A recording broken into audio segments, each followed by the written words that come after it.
Está aberta a sessão, chamando o caso 251.403.576, Estado de Utah, contra Tyler James Robinson.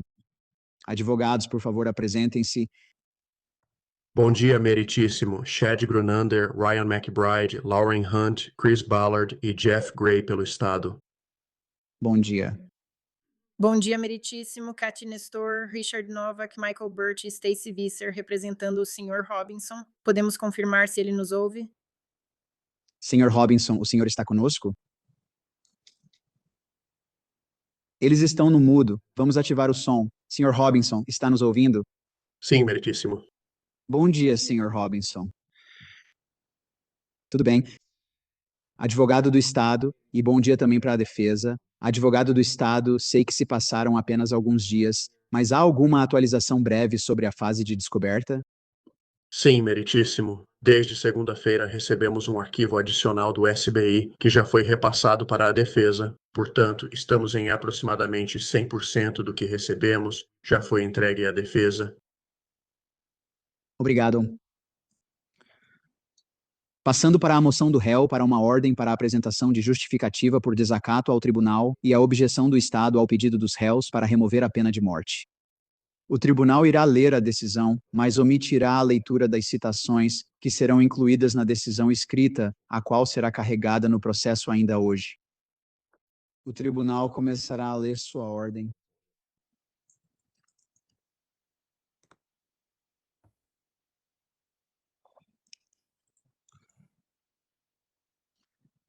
A questão é apresentada ao tribunal devido à moção do réu Tyler James Robinson por ordem de justificativa de desacato.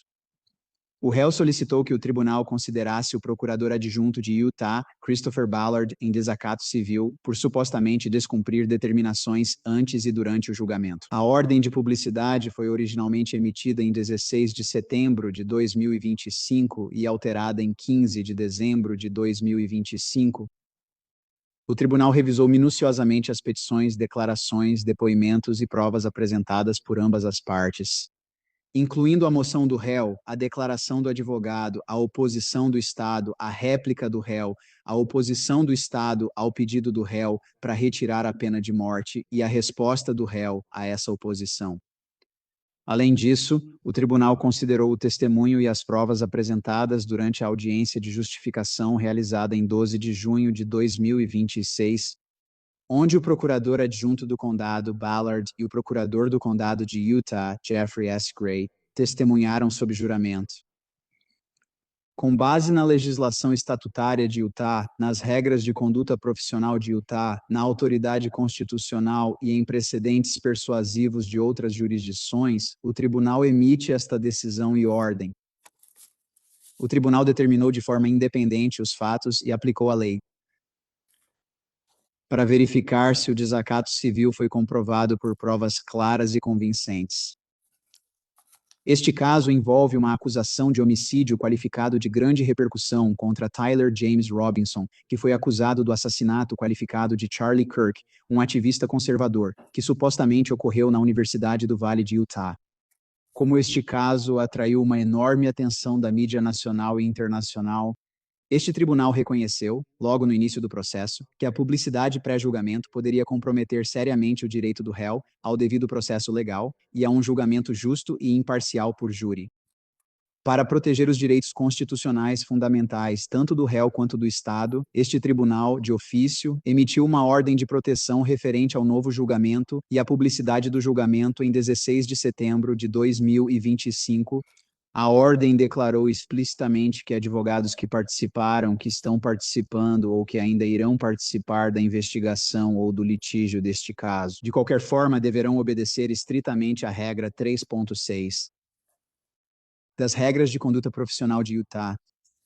A ordem também incorporou a proibição da regra 3.6 de fazer uma declaração extrajudicial que o advogado saiba ou deva razoavelmente saber. Será divulgada por meio de comunicação pública e terá uma probabilidade substancial de prejudicar materialmente um processo judicial relacionado ao caso.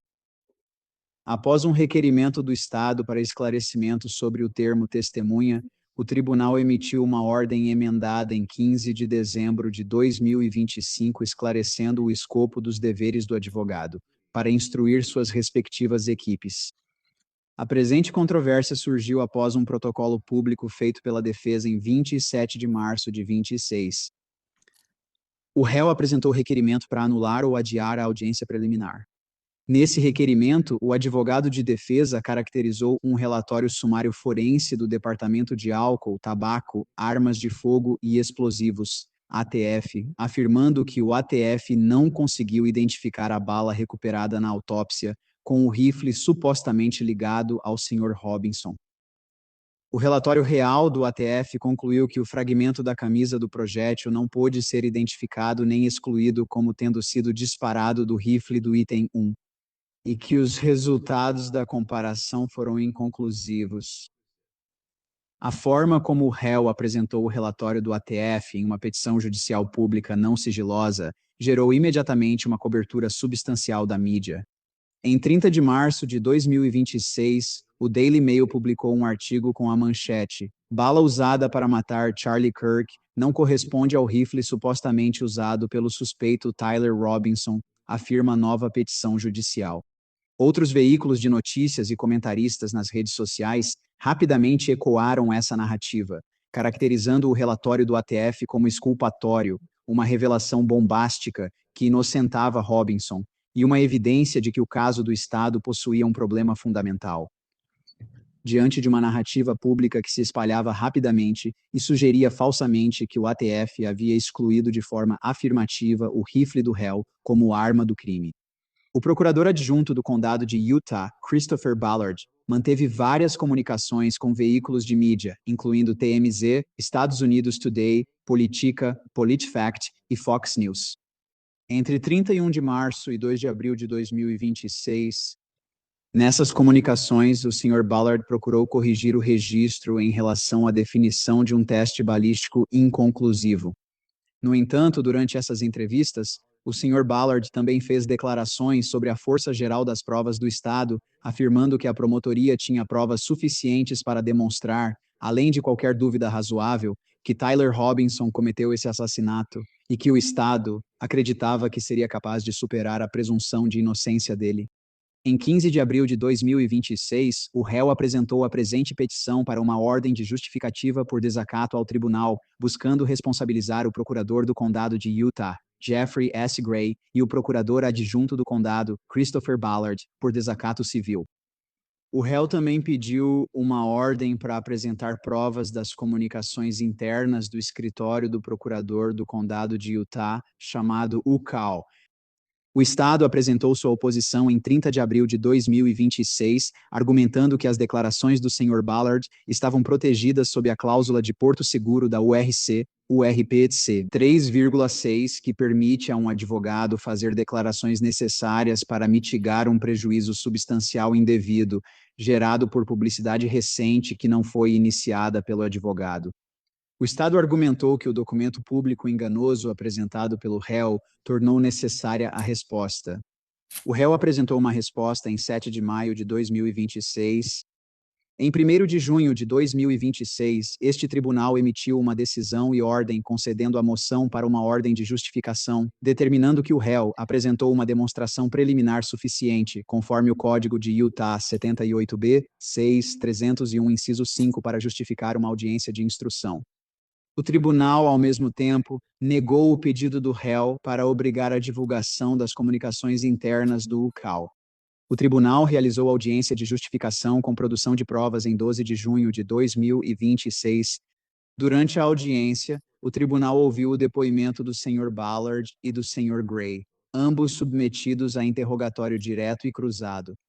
Após a audiência, o Estado apresentou uma objeção não solicitada ao pedido dos réus para retirar a pena de morte como sanção, a qual o réu apresentou uma resposta em 18 de junho de 2026. Tendo considerado as petições, os elementos de prova e o depoimento sob juramento apresentados na audiência de 12 de junho de 2026, o tribunal faz as seguintes constatações de fato com provas claras e convincentes. Em 16 de setembro de 2025, este tribunal emitiu uma ordem de proteção válida e legal referente à publicidade pré-julgamento e durante o julgamento. A ordem exigia explicitamente que todos os advogados participantes cumprissem rigorosamente a regra 3.6 das regras de conduta profissional de Utah e proibiu declarações extrajudiciais que tivessem uma probabilidade substancial de prejudicar materialmente o andamento do processo. A ordem foi posteriormente esclarecida em 15 de dezembro de 2025. O procurador adjunto do condado, Christopher Ballard, sabia da ordem de publicidade. O Sr. Ballard assinou pessoalmente a moção do Estado em 6 de novembro de 2025 para alterar ou esclarecer a ordem de publicidade pré-julgamento e de julgamento do tribunal. Durante seu depoimento em 12 de junho de 2026, o Sr. Ballard reconheceu estar familiarizado com a ordem e com suas obrigações éticas sob o URPC 3.6. Em todos os momentos relevantes para esta investigação, o Sr. Ballard teve plena capacidade de cumprir a ordem de publicidade. Não havia impedimentos físicos ou legais que o impedissem de cumprir as determinações do tribunal. Em 27 de março de 2026, o advogado de defesa apresentou uma moção de adiamento contendo a afirmação de que o ATF não conseguiu identificar a bala recuperada na autópsia com o rifle supostamente ligado ao Sr. Robinson. O relatório real do ATF concluiu que o fragmento da jaqueta da bala não pôde ser identificado nem excluído como tendo sido disparado do rifle em questão, tornando o resultado inconclusivo. Com base no documento apresentado pela defesa, veículos de mídia geraram manchetes altamente sensacionalistas e factualmente imprecisas.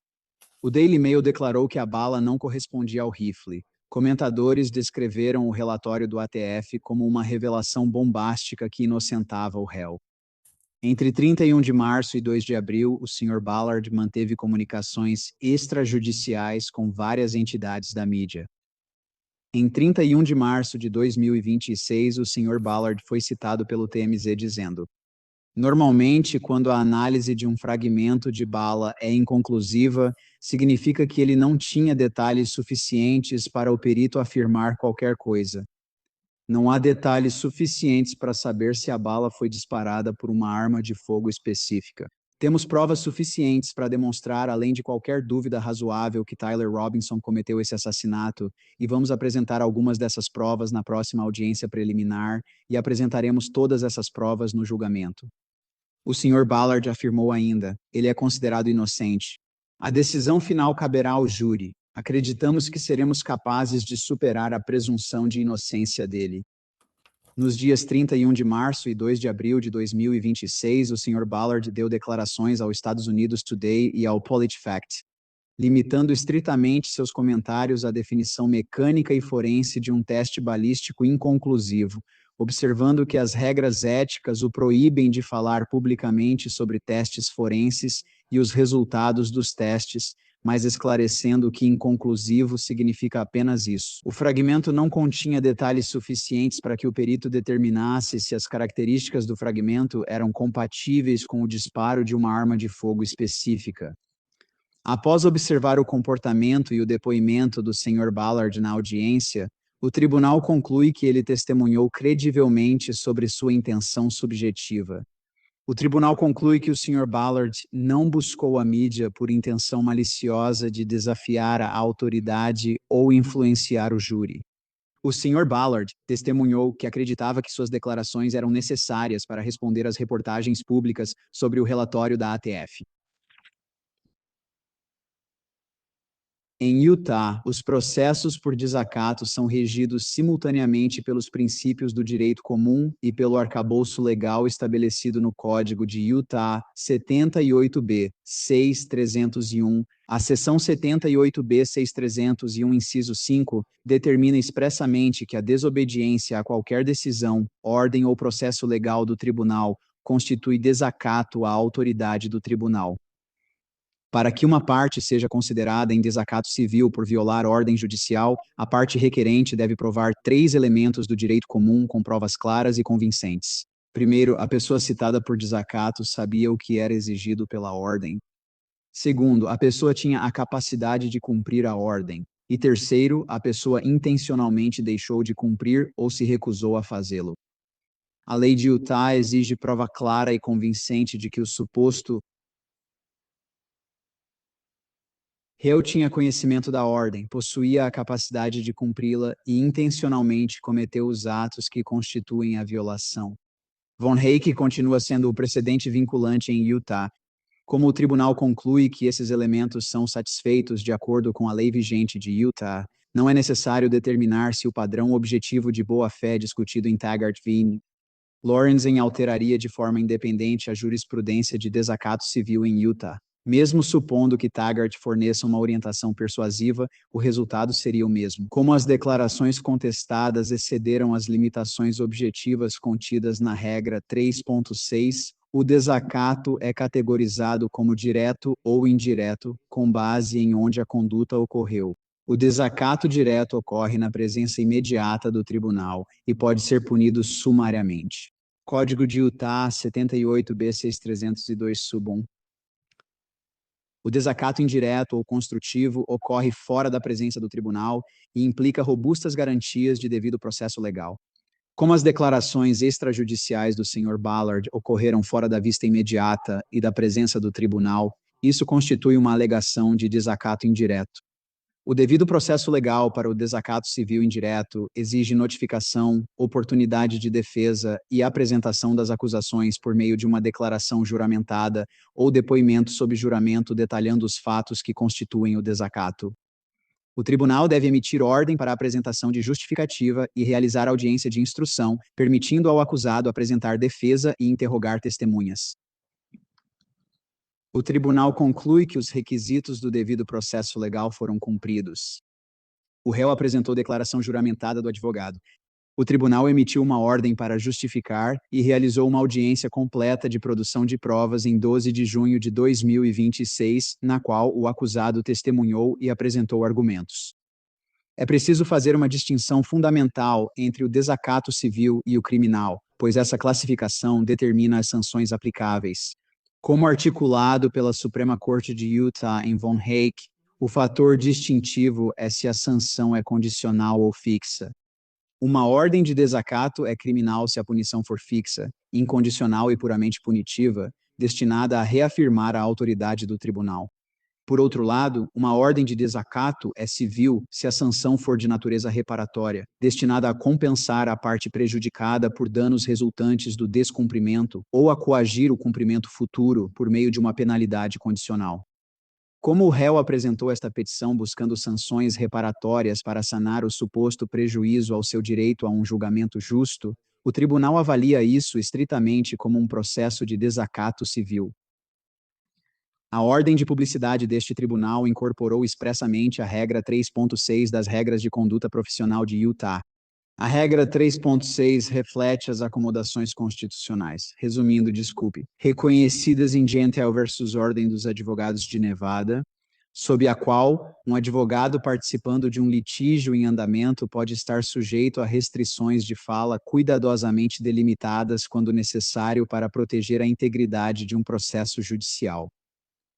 Essa regra protege os interesses do advogado, garantidos pela primeira emenda, e o direito do réu, assegurado pela sexta emenda, de ser julgado por júri imparcial. Nenhum desses interesses constitucionais é absoluto. Cada um deve ser conciliado por meio de uma aplicação cuidadosa dos padrões objetivos da regra. A regra 3.6 estabelece a proibição geral.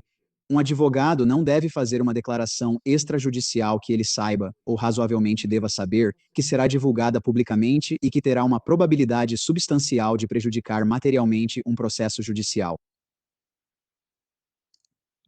O comentário à regra 3.6 enumera explicitamente assuntos que têm maior probabilidade de causar um efeito materialmente prejudicial, especialmente em um processo criminal. Esses assuntos proibidos incluem o desempenho ou os resultados de qualquer exame ou teste, ou a natureza de provas físicas. Qualquer opinião sobre a culpa ou inocência de um réu, o fato de o réu ter sido acusado, a menos que seja acompanhado de uma declaração explicando que a acusação é apenas uma alegação e que o réu é considerado inocente. No entanto, a regra contém exceções críticas, A regra 3.6b permite que o advogado declare informações contidas em um registro público sem maiores explicações. Além disso, a regra C oferece um porto seguro ou direito de resposta. Um advogado pode fazer uma declaração que um advogado razoável acreditaria ser necessária para proteger um cliente de um efeito prejudicial substancial indevido causado por publicidade recente não iniciada pelo advogado ou pelo cliente do advogado. Crucialmente, qualquer resposta sob a regra 3.6 deve ser limitada apenas às informações necessárias para mitigar a publicidade adversa recente. A Suprema Corte de Utah abordou recentemente os limites éticos do discurso do promotor em um caso de pena de morte no processo disciplinar de David O. Levitt. No caso Levitt, um promotor anunciou em coletiva que buscaria a pena de morte e declarou que a principal testemunha do Estado era confiável, com base em muitas provas que o júri nunca ouviria e que ele possuía evidências que reforçavam sua convicção de que o réu cometeu os assassinatos.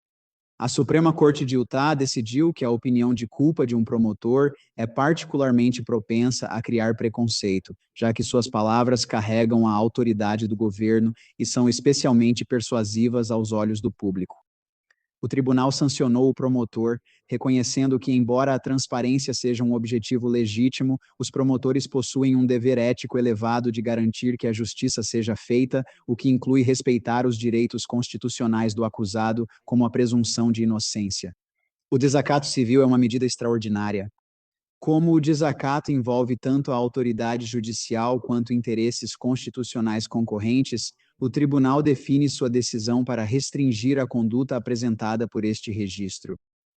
Este tribunal possui a autoridade inerente para regular a conduta dos advogados que comparecem perante ele e a autoridade legal para punir a desobediência de sua ordem legítima, sob o Código de Utah 78B6301. Conforme observado pela Suprema Corte de Utah, os tribunais devem manter e proteger a integridade e a dignidade da profissão. Um juiz, em caso de grande repercussão com pena de morte, deve, pelas 6ª e 14ª emendas, adotar medidas preventivas contra a publicidade prejudicial antes do julgamento que possa influenciar os jurados. A aplicação da ordem de publicidade de 16 de setembro de 2025 está claramente dentro da jurisdição deste tribunal e dentro da autoridade inerente e legal do tribunal. Para considerar uma parte em desacato, a ordem violada deve ser clara e inequívoca. O tribunal conclui que a ordem de publicidade era excepcionalmente clara. Ela não se baseou em proibições vagas. Em vez disso, ela incorporou explicitamente o texto exato e a estrutura da regra 3.6 das regras de conduta profissional de Utah. Ela orientou os advogados a seguirem estritamente seus parâmetros. A incorporação de regras padrão e universalmente compreendidas de ética profissional torna esta ordem inequívoca. O tribunal conclui que o procurador adjunto do condado, Ballard, tinha conhecimento real e ciência da ordem. O registro indica que o Sr. Ballard assinou petição para esclarecer a ordem em novembro de 2025. Ele nunca contestou seu conhecimento da ordem ou suas obrigações sob a regra 3.6 durante a audiência de instrução. O primeiro elemento do contempto civil, o conhecimento da ordem, está estabelecido além de qualquer dúvida. O réu alegou que as declarações do Sr. Ballard à imprensa entre 31 de março e 2 de abril constituem múltiplas violações distintas da ordem de publicidade. O tribunal analisa essas declarações categorizando-as em duas áreas temáticas distintas. Primeiro, declarações esclarecendo o relatório balístico da ATF, e segundo, declarações sobre a força geral do caso do Estado e a presunção de inocência. Esclarecimentos sobre o relatório balístico da ATF na primeira alegação. A conduta. O Sr. Ballard enviou e-mails escritos para o Politico Fact e deu declarações ao Estados Unidos Today e à TMZ explicando o significado de um teste balístico inconclusivo. Especificamente, ele afirmou que quando os resultados de uma análise de fragmento de bala retornam como inconclusivos, isso não significa que o rifle não disparou a bala. Simplesmente não há marcas suficientes no fragmento para se chegar a uma conclusão definitiva de um jeito ou de outro. Evidências de apoio, citações publicadas no Estados Unidos Today, Politico Fact e TMZ. Evidências contrárias e defesas. O Estado afirma que tais declarações foram permitidas pela regra 3.6.3.6c, pois eram necessárias para proteger o Estado de efeitos indevidos e prejudiciais da recente publicidade não iniciada pela promotoria. A defesa iniciou o frenesi da mídia ao declarar em um documento público que o ATF não conseguiu identificar a bala em relação ao rifle. A mídia distorceu a frase para sugerir que a bala não correspondia. Constatações factuais e credibilidade. O tribunal conclui que a caracterização feita pela defesa em sua moção de 27 de março para adiar foi tecnicamente precisa, mas altamente suscetível a interpretações equivocadas.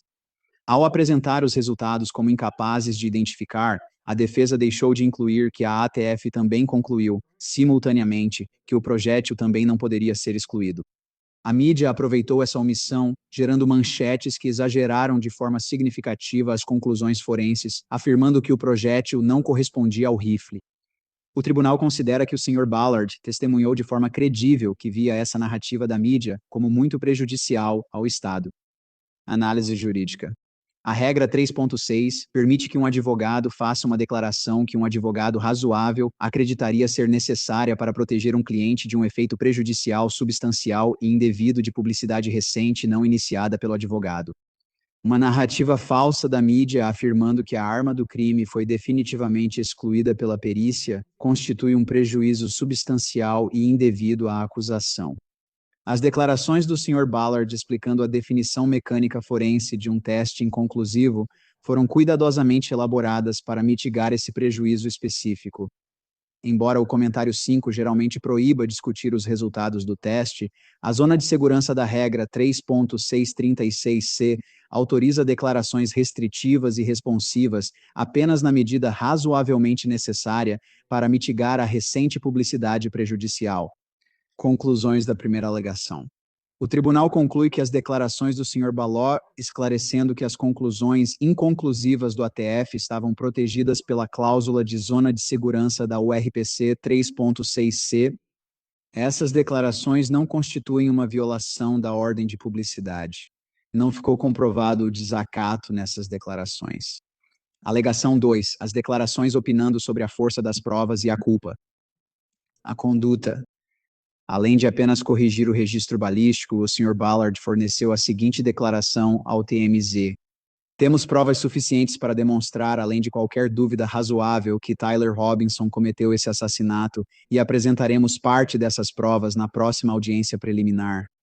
E então apresentaremos todas essas provas no julgamento. Ele ainda declarou que Tyler é presumido inocente. A decisão final caberá ao júri. Acreditamos que seremos capazes de superar a presunção de inocência dele. Como prova de apoio, o artigo publicado pela TMZ em 31 de março de 2026, o Estado não nega que essas declarações foram feitas. Provas e defesas contrárias. O Estado se baseia no caso State v. Wright, um caso do Kansas, argumentando que a declaração geral de um promotor de que seu trabalho é apresentar casos que ele acredita poder provar, além de qualquer dúvida razoável, não expressa uma opinião inadequada sobre a culpa.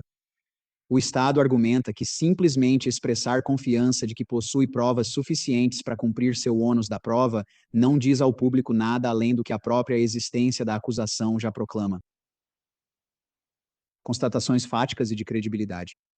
O tribunal conclui que o Sr. Ballard acreditava subjetivamente que estava agindo dentro dos limites da regra 3.6. O tribunal concluiu que sua crença subjetiva sobre essas declarações era objetivamente irrazoável.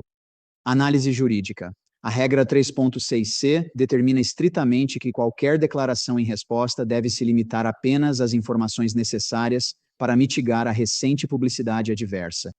A publicidade negativa aqui dizia respeito a uma peça específica de prova física, um fragmento de bala. O tribunal não conclui que a regra 3.6c proibiu toda e qualquer resposta pública. Pelo contrário, a regra 3.6 reconhece expressamente que, em circunstâncias limitadas, o advogado pode responder à repercussão recente que não tenha sido iniciada por ele ou por seu cliente. A questão, portanto, não é se o Sr. Ballard poderia responder, mas se um advogado razoável acreditaria declarações adicionais sobre a força geral das provas da acusação eram necessárias para mitigar o prejuízo específico causado pela reportagem imprecisa sobre o exame do ATF. O tribunal aplica um padrão objetivo.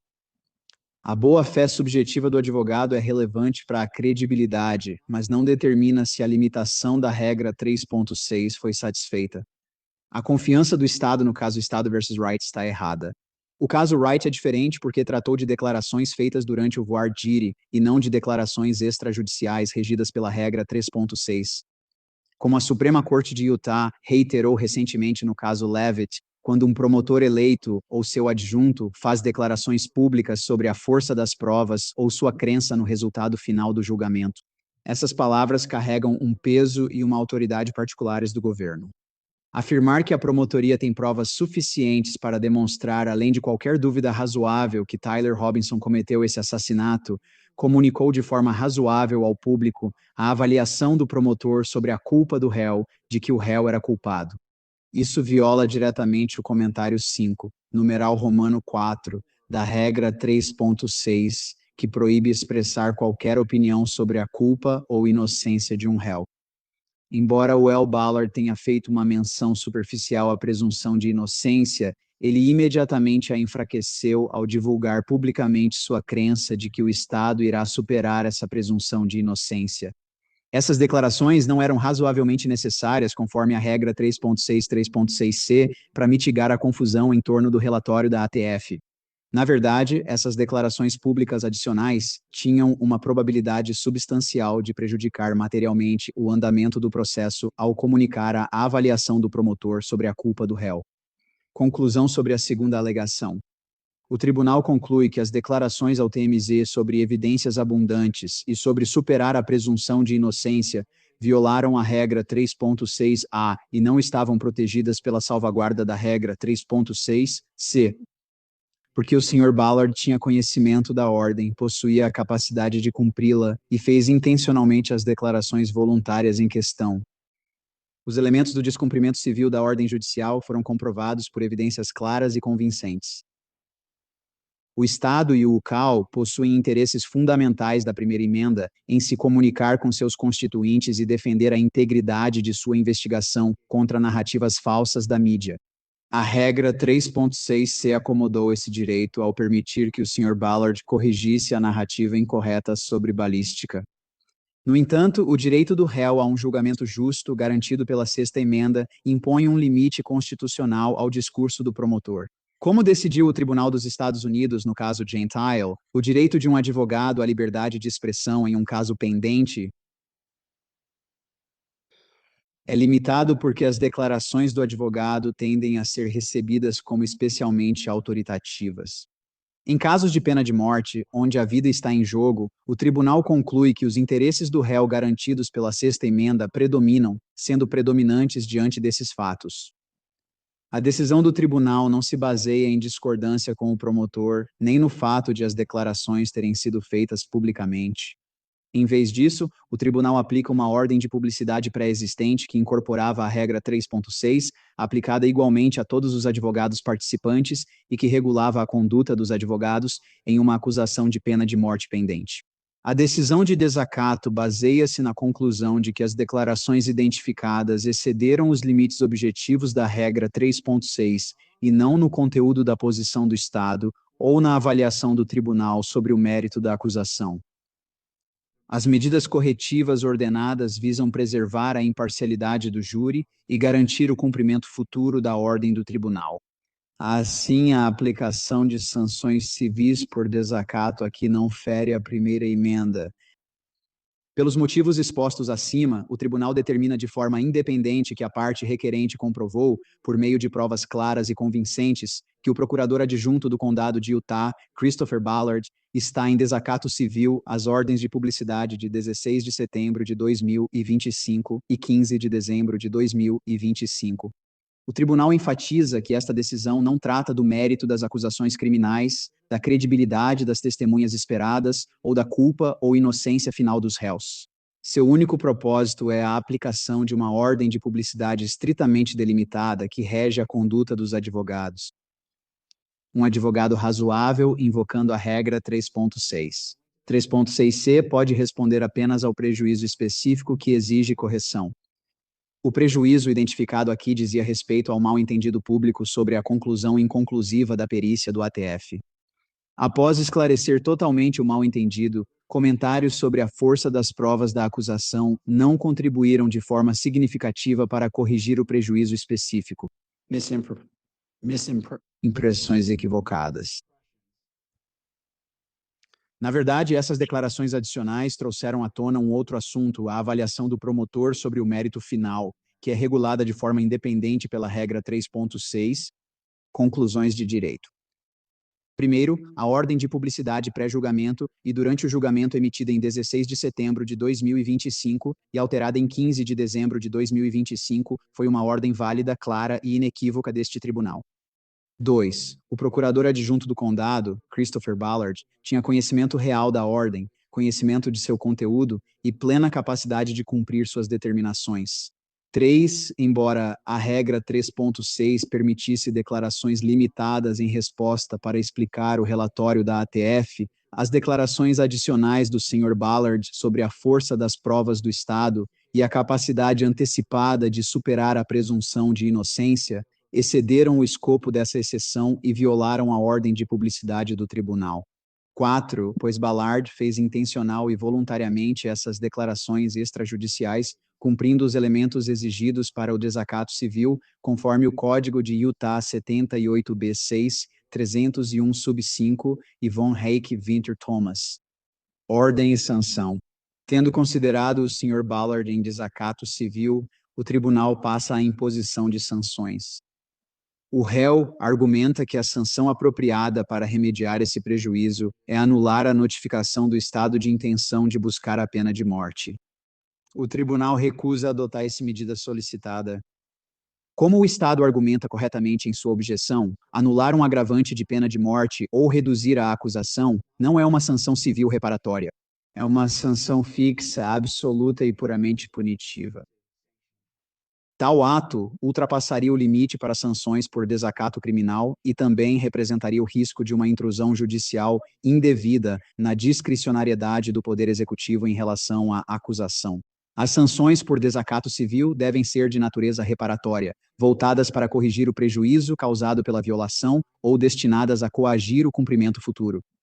O tribunal conclui que eliminar a pena de morte é uma medida extremamente desproporcional à má conduta e legalmente indisponível neste contexto de desacato civil. Antes de impor sanções, o tribunal considerou se apenas constatar as violações, sem medidas reparatórias, seria suficiente para proteger a integridade dos procedimentos futuros. O tribunal conclui que não seria. Ao mesmo tempo, o tribunal rejeita sanções punitivas que invadiriam a autoridade de acusação do Ministério Público ou alterariam de forma significativa o processo criminal subjacente. A medida escolhida aborda apenas os possíveis efeitos da publicidade na seleção do júri e na futura conformidade com a ordem do tribunal. Assim, o tribunal conclui que a medida determinada constitui o meio menos intrusivo razoavelmente necessário para sanar o prejuízo identificado. No entanto, a violação exige uma medida significativa para compensar a parte prejudicada e proteger a integridade do julgamento iminente. O tribunal se baseia nas medidas adotadas pelo Tribunal Distrital em Leavitt para sanar a contaminação do grupo de jurados. Portanto, fica assim ordenado. O pedido do réu por uma ordem para apresentar justificativa por desacato ao tribunal é concedido, pois o tribunal considera o procurador adjunto do condado, Christopher Ballard, em desacato civil ao tribunal. Ampliação do grupo de potenciais jurados para remediar possível contaminação no grupo de jurados do condado de Utah. Pelas declarações do Sr. Ballard sobre a força das provas, o tribunal considerará procedimentos ampliados de inquirição, procedimentos, questionários adicionais para jurados, convocações ampliadas de jurados ou outras medidas corretivas conforme necessário posteriormente. Consulta com as partes. Honorários advocatícios. Como este processo de desacato civil foi necessário devido à violação do Sr. Ballard, o tribunal deverá compensar o réu pelos honorários advocatícios razoáveis e custos incorridos na elaboração, apresentação e condução do pedido de ordem para apresentar justificativa e da audiência de instrução. O advogado de defesa deve apresentar uma declaração juramentada detalhada de custos e honorários em até 14 dias após a ordem do tribunal. O Estado terá 7 dias para apresentar objeções à razoabilidade dos honorários solicitados. Cumprimento futuro. O tribunal reafirma a ordem vigente sobre manifestações públicas. Qualquer violação futura pode resultar em novos processos por desacato e sanções autorizadas pela lei. Os tribunais dependem da confiança pública de que processos criminais serão decididos com base nas provas apresentadas em audiência pública e não por meio de manifestações públicas fora dela. Esta ordem não deve ser entendida como um desestímulo à comunicação pública legítima autorizada pela regra 3.6. Na verdade, ela reflete a obrigação do tribunal de aplicar uma ordem previamente estabelecida de forma igual para todos os advogados e de preservar a imparcialidade do processo tanto para o réu quanto para o Estado. Com isso, se encerra a decisão do tribunal, que será inserida no processo até o fim do dia. Advogado, vamos prosseguir. Passando para as oposições dos réus, a ordem da IMC para a audiência preliminar.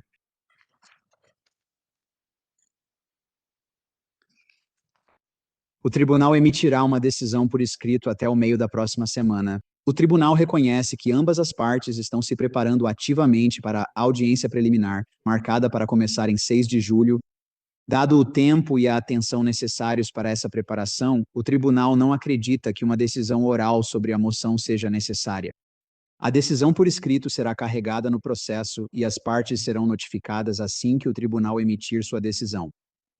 Passando para a próxima audiência preliminar, o tribunal zela pela segurança e bem-estar de todas as partes, advogados, testemunhas, funcionários e público presente. O tribunal também zela pela proteção e garantia dos direitos constitucionais do Sr. Robinson e da Srta. Kirk.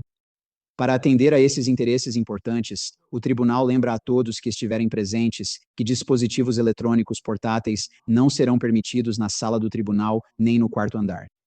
Dispositivos eletrônicos portáteis incluem qualquer aparelho que possa gravar ou transmitir dados, imagens ou sons, ou acessar a internet, incluindo pager, laptop, notebook, computador pessoal, computador de mão, PDA, gravador de áudio ou vídeo, dispositivo sem fio, telefone celular, óculos eletrônicos ou agenda eletrônica.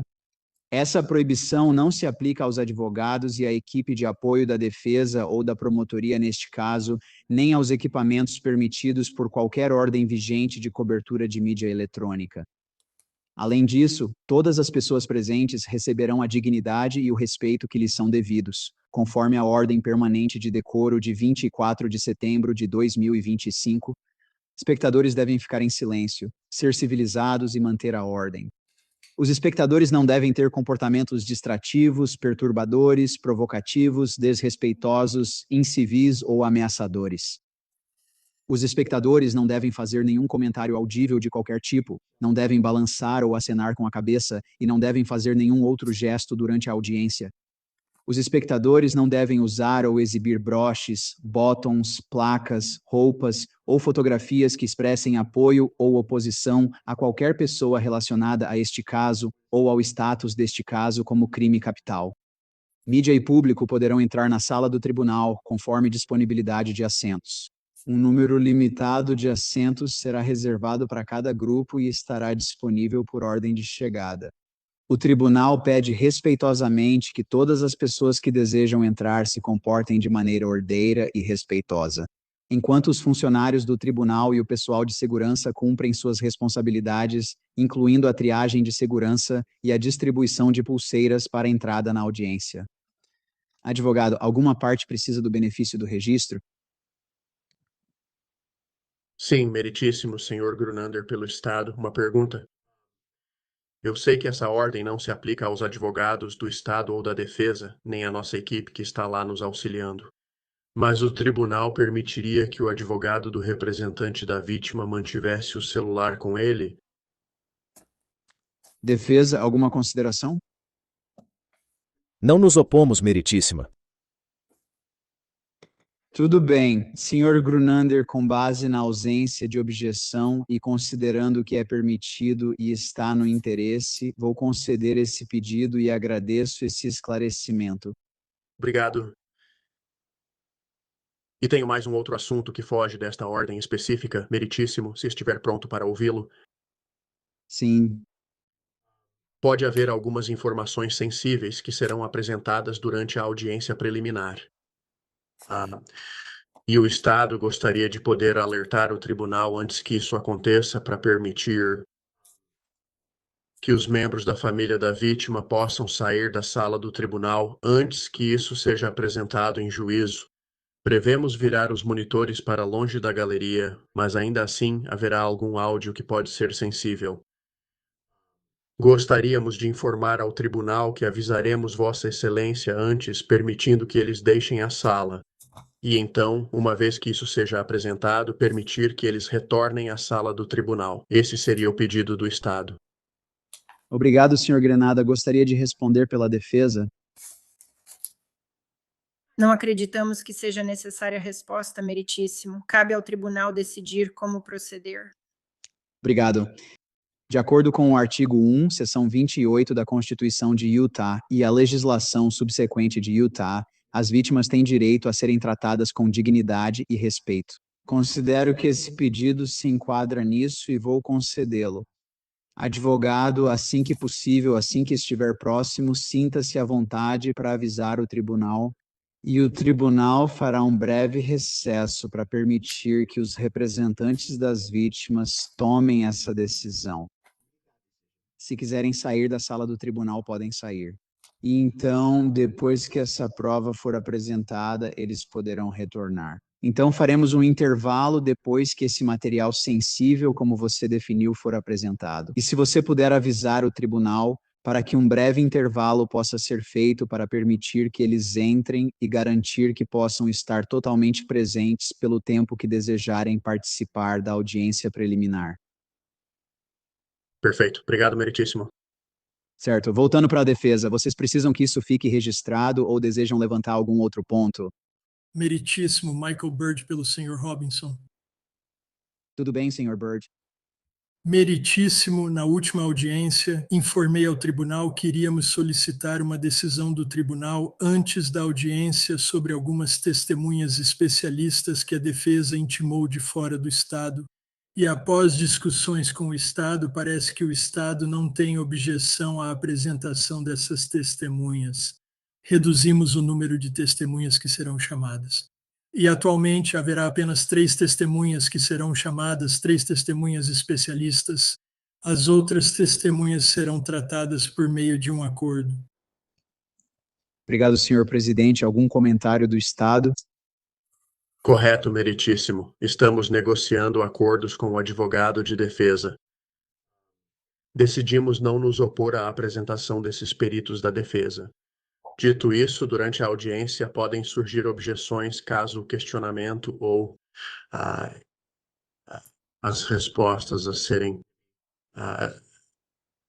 abordadas extrapolem o escopo da audiência preliminar ou se aproximem de uma audiência da regra 702, então queremos preservar essas objeções. Tudo bem. Obrigado, presidente. Grenander Nestor, algo mais? O Sr. Burke, e novamente agradeço a todas as partes por trazerem essas questões agora só para remover qualquer mal-entendidos. Nada mais da minha parte, meritíssimo. A defesa encerra, meritíssimo. Obrigada. Certo. Por fim, o tribunal deseja informar as partes que, no que diz respeito às provas apresentadas quanto à publicação ou não em audiência aberta, ou se cópias das provas serão fornecidas ao público ou à imprensa, eu decidirei caso a caso. Portanto, para cada prova, todas as partes terão o direito de se opor, não se opor ou estipular. Assim, teremos um registro claro e o tribunal não fará uma decisão geral, pois cada prova é uma prova individual, e o tribunal deseja aplicar a análise apropriada a cada prova apresentada em juízo. Como o tribunal não sabe e não pode antecipar quais provas serão apresentadas, Mesmo que já tenha havido indicação do que será apresentado, isso só se torna relevante quando realmente for incluído como prova, e é por isso que o tribunal não está emitindo uma decisão geral, quer ver como isso será apresentado. Todos os fatores que determinam se uma prova deve ou não ser admitida e se deve ou não ser apresentada ao tribunal, às partes ou ao público. Então, eu só queria dar esse esclarecimento porque talvez no fundo você estivesse se perguntando. Muito bem, advogado, também quero lembrá-lo do propósito da audiência preliminar e do critério aplicável. E ofereço isso apenas como um lembrete enquanto você apresenta suas provas. Esse é o critério que o tribunal está adotando. Só queria fornecer isso como orientação para todas as partes. A menos que haja mais alguma coisa, nos reuniremos novamente em 6 de julho de 2026, às 9 da manhã, para a audiência preliminar. Sessão encerrada. Obrigada, meritíssimo.